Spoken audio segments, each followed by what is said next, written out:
Hey y'all, David here. This is the lockpicking hour with my best boy Fred, who loves Q-tips. Anyways, today I wanted to do another video on obscure master locks that are cool that you might not have heard about. And today, in honor of the fact that I currently have 995 subscribers, and maybe by picking the master lock 996, we'll get to 996. If I only had the master lock 1000. Or the master lock 1 million.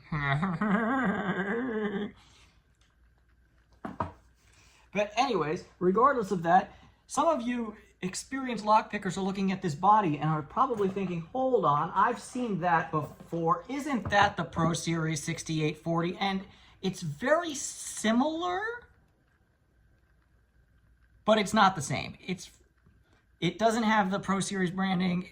It has Master Lock in the middle instead of, or on the bottom instead of in the middle in the Pro Series, and it also says Master on both sides. There's some other small differences. The Pro Series one uses the Pro Series keyway. The 996 uses the M4 keyway from the 570. And crucially for me, as you just heard, the 996 uses a spring shackle catch. Whereas, excuse me, baby boy. Whereas the 6840 does not.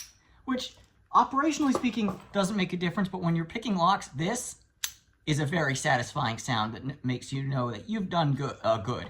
So anyways, for 996 subscribers, hopefully rising to 1,000 very soon, let's pick the 996. I'm going to throw this guy in a vise. And then once we get it picked, I think we're going to gut it. So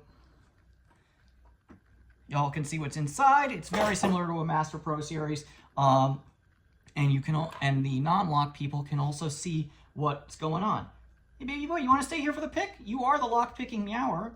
So, yesterday I got in some new picks from Jimmy Long, so we're going to use the pry bar from Jimmy and the short round hook in 19,000s.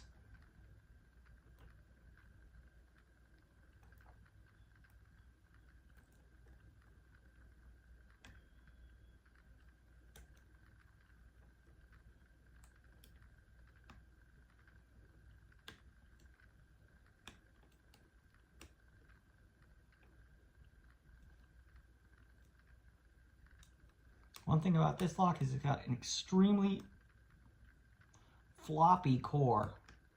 Likes to swing front, back, and side to side, but the side effect is it's very hard to detect what is counter rotation and what is the core flopping around. Okay, David, enough with the excuses. Pick the lock. You've picked this lock many times.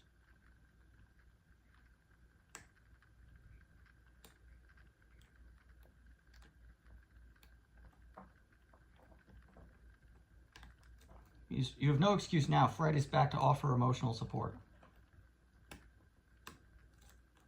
Oh, there's my false set that I've been hunting for.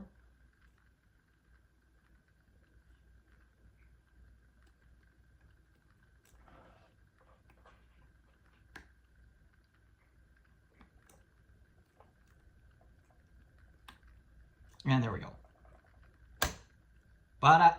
And Fred is impressed.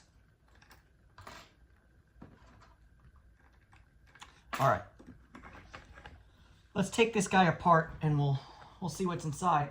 Excuse me, baby. Thank you. Now, because I do have a key to this lock, I'm gonna relock it and gut it using the key because it's way easier to take a lock apart with the use of the key. All right. Master locks. Yep, I use an Allen key, as you do.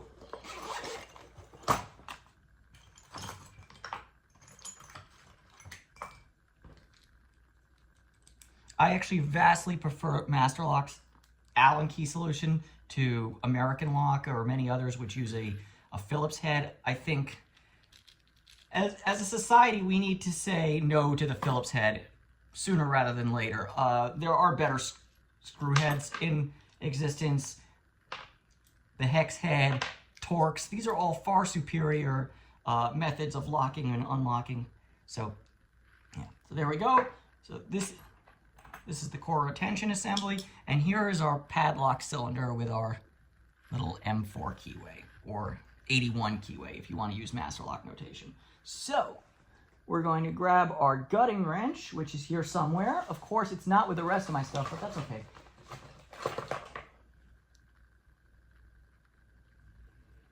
All right, pop this little E-clip out, or nope, this one's a C-clip, which means it's gonna try and run away from me while I'm trying to get it off.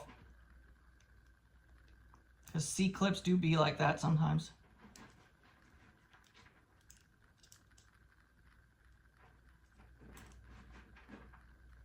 All right, get that off. Now we put the key in, turn the core sideways, and I hope the master lock follower fits nicely in this one. And it doesn't.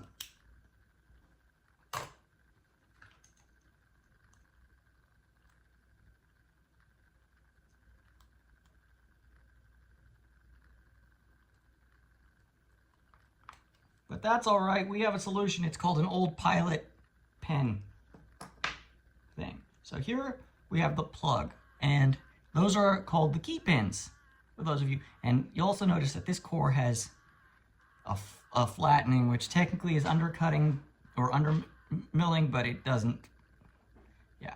So, and as you can see, as the key goes in and out, the pins go up and down, and that is how you set the, and when the key is fully inserted, the pins are all at the shear line, and that allows the lock core to rotate and the lock to open. And this is pretty much the same thing for most padlocks and also most door locks. All right. So, for those of you who have seen a master lock's insides before, there's really not much to be surprised by on this one. You got all standard driver pins.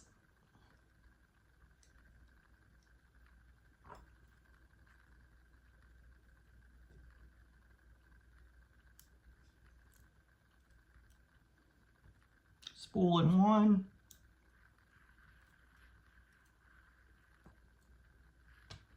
Spool in two.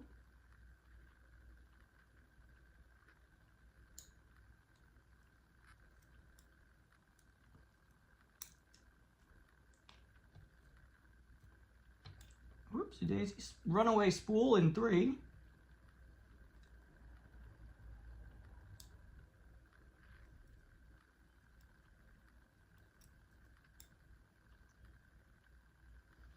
Another spool in four, and I am expecting the traditional Master Lock Pro Series lightly serrated pin, or what I get, which is actually just a standard pin.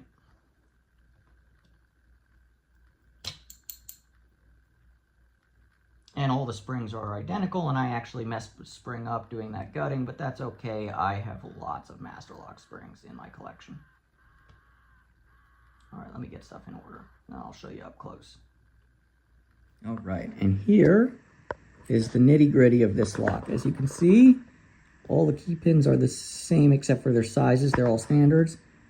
For driver pins, which are the pins up top, we've got a spool in one, spool in two, spool in three, spool in four, standard in five, and all the springs are the same except for this one, which I ruined. It's all right, I'll replace that soon. Anywho, and these are custom-made pins for challenge locks made by moi. Anywho, it's a cool lock. It's not overly difficult. I would rate it as a very, very high orange belt, or the lowest, lightest, wispiest of green belts. This is the, by the way, this is the plug for the core. As you can see, it's milled flat on the top, which technically counts as undermilling, but does, in fact, makes the pick easier. And the way it works is the plug fits inside the core and rotates. Anywho, I'm sure the lock pickers already know that, but this is for the cat folks who might be interested in this. All right, we've seen it, and now I get to put this beautiful lock back together again. Have a good night, y'all.